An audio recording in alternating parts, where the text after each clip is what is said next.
and sort of spin them in order to promote violence, which you hear is not the Muslim way of life, is not in Islam. And I was just wondering if you could comment on that, if they're taken out of context, or how we should perceive those verses. Okay, that's a very good question, and I'm sure people on this side would have stuff to add as well. I would say that like in any religion, any culture, any nation, any way of life, you'll find a variety of people. So Muslims are no exception. There's a great diversity of thought within the followers of Islam. But I'm a student of Islamic law and the Quran, and my personal approach is always to look at the sources and the way they've been interpreted. So much of what we see today in terms of people quoting the Quran and justifying acts of violence, they're really extreme, exceptional circumstances. And really, those people that do that, they ignore many verses of the Quran. So some of the verses that I quoted, you'll never find these extremist groups quoting those verses. They'll just ignore them. So functionally for them, they don't exist. So this is a battle that needs to be fought on many levels. It's an internal battle. That's for us as Muslims. The internal battle is very intense. We, students of Islamic law and the scholars, we need to battle this from the perspective of our revelation and taking our religion back from those who have perverted it.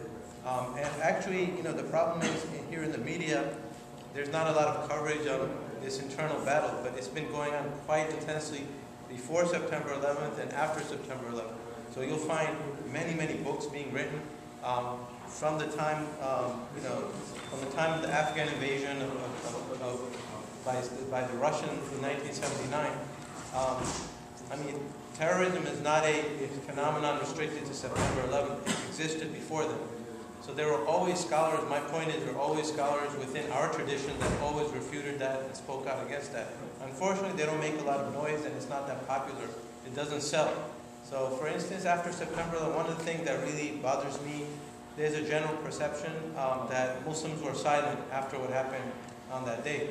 And that's not the case. Within minutes, within hours, a broad variety of scholars throughout every Muslim nation condemned those attacks, issued fatwas, religious edicts, condemning what happened, and showing that this was not from the religion of Islam. Unfortunately, that doesn't get coverage.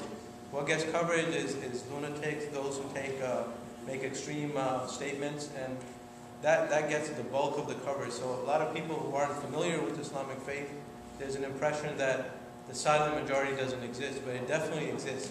So you made a very good point, and it's something, the voices are out there. They definitely exist. They're in every nation, every Muslim nation in the world.